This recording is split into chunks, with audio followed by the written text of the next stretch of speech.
As Suho stepped through the portal, Beru began to clarify the location. The place of arrival was the land of the dead, a realm where no living soul would venture without the consent of a master. The environment was described as a dark dungeon teeming with various creatures. Suho quickly recognized the appearance, a shadowy dungeon that resembled a rundown city rather than a traditional subterranean cave system. However, a deep discomfort struck him, coupled with a strange sense of familiarity, as if the location had been visited in the past. At that instant, thought was interrupted by the notification system. A status window appeared, conveying a message regarding the survival task within the Dungeon of Shadows. The message stated that a weakling would never be recognized as a master in those lands and that competence must be proven by enduring the allotted time. Sun Suho acknowledged the notice, realizing the trial duration was 4 hours. The trial commenced immediately, and a creature materialized behind him, launching a swift attack. Sun Suho felt the sudden presence, turning swiftly to deliver a powerful kick to the goblin, sending the creature flying. The necessity of caution was quickly understood, as the goblin had appeared from nowhere. Upon closer inspection, it was recognized as a scout goblin. Beru warned that where there was a scout, more goblins were nearby, urging Sun Suho to eliminate the scout before it could alert its companions. Suho charged into battle. Beru cautioned the young master against recklessness, pointing out that the goblin was weaker, lacking even a name or color designation. Suho swiftly took the goblin's stone axe from his inventory and defeated the enemy with a single blow. The notification system indicated the vanquishing of the goblin scout in a matter of seconds. Suho promptly informed Beru that individuals who surpassed his own strength bore names of different colors. Just then, Suho and Beru were startled by an unusual noise. Turning, they spotted another goblin perched on a roof, waving to its companions. Suho was angered, recognizing that a second scout was nearby. Moments later, additional goblins with yellow names appeared, followed by their captains joining the fray. Witnessing the growing numbers, Sun Suho turned to Beru and inquired if assistance was possible. Beru explained that he was prepared to join the fight, yet the distance from the overlord hindered the restoration of his magical abilities, compelling him to conserve energy. Furthermore, participation in the battle would significantly diminish the experience points earned. Sun Suho quickly grasped the situation, understanding that Beru would not be able to help. In that instant, a skill was activated, and the challenge was accepted alone. The goblin axe lifted into the air, heading straight for Sun Suho. He instinctively used his activated skill to control it. With a newfound mastery, the axe was directed to take out the goblins surrounding him, each swing bearing evidence of his developing strength. As focus was maintained on the task, an arrow flew dangerously close.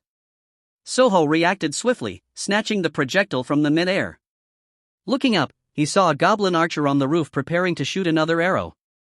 In that split second, the archer was taken out by the telekinetically controlled weapon. Observing the chaos of battle, Beru recognized Suho's adaptability, akin to the legendary heroes of old tales, linking it to the story of the Little Lord. The immense power possessed by Suho, typically associated with lords, previously threatened the peace of the world. However, with the renewal of the apostles invading their territory, the foundation laid for the young lord was finally beginning to thrive. In that moment, the realization struck: the ruler's might was limited to a mere 10 kilograms. Before the full comprehension of this limitation could register, a new goblin approached from behind. With an evil smile, the creature stabbed its blade towards Suho. The blade found its mark, piercing Suho's chest, and the goblin revealed in the satisfaction of inflicting pain. The tide turned swiftly as a retaliatory strike ended the goblin's life in mere seconds. Beru, witnessing the chaos, inquired about Suho's well-being, but the conversation was abruptly overshadowed by the emergence of a formidable new rival on the battlefield, radiating a huge red energy, the strongest goblin centurion.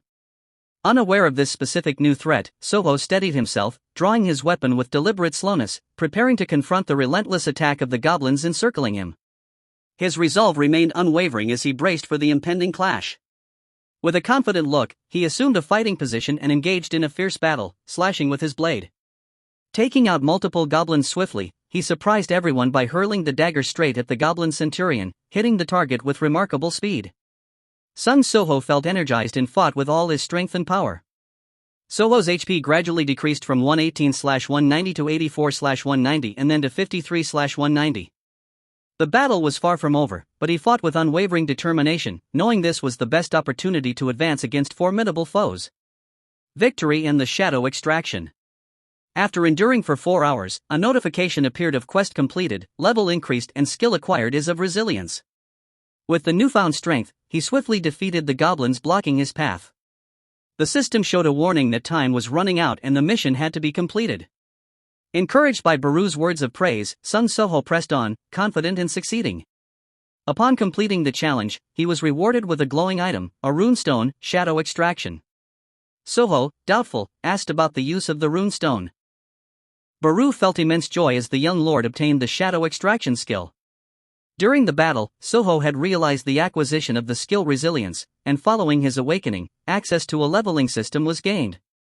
The notification system showed the acquisition of Indomitable Endurance and an increase of physical defense by 20%. Suho felt overpowered at that moment, and all his injuries healed as he completed the level. Beru explained that this new system is a refined version of what the Lord had utilized previously, serving as a foundation for consistent development and showcasing the significant power attained since the awakening. Though he still believed he was in a dream, he quickly discovered he was becoming the most powerful Shadow Lord ever. With the runestone in possession, he shattered the runic item and absorbed its essence. A notification revealed the acquisition of the Shadow Extraction skill, enabling the forging of Shadow Soldiers.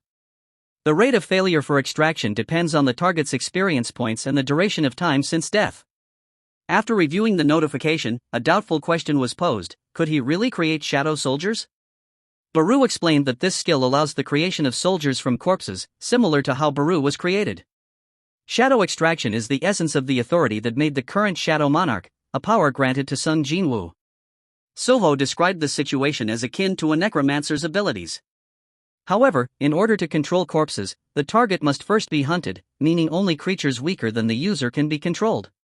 He noted that the summoning type skill is ranked low in the hunter industry. When he attempted to extract a shadow, the notification system prompted the establishment of a specific command for the skill. Realizing the necessity of a unique command for the extraction, he pondered briefly as Beru suggested that the command needed to be intuitive. Ultimately, he opted to use a saying, and upon issuing the command, the shadow began to merge and rise.